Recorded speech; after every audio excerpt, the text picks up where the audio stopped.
আসসালামু আলাইকুম। নতুন খামারিদের জন্য গুরুত্বপূর্ণ ভিডিও। প্রায় সময়ে 2 থেকে 3 সপ্তাহ বয়সে যে রোগটা দেখা যায় সেটা হচ্ছে গাম্বুরো রোগ। এই রোগের লক্ষণ: মুরগি মাথা উপরে করে হা করে নিঃশ্বাস নেবে, সর্দি জমে যাবে, সাদা পায়খানা, খাবার কম খাওয়া।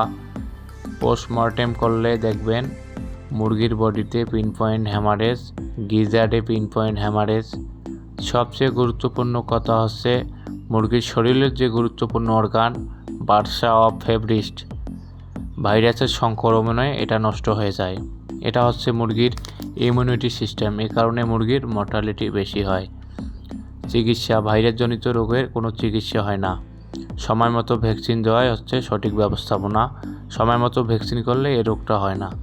তবে সেকেন্ডারি ইনফেকশনের জন্য সিপ্রোভেট এবং মার্বোসল দিতে পারেন। ইমিউনিটির জন্য লাইসোভিট এবং স্যালাইন দিতে হবে অবশ্যই। কিডনি টনিক একবেলা দিতে হবে এবং শেডের লাল লাইট জ্বালিয়ে শেডের তাপ বাড়াতে হবে। ফার্মে যেন গ্যাস না হয় সেজন্য পর্দা উঠে নামা আপ ডাউন করতে হবে বারবার। ধন্যবাদ।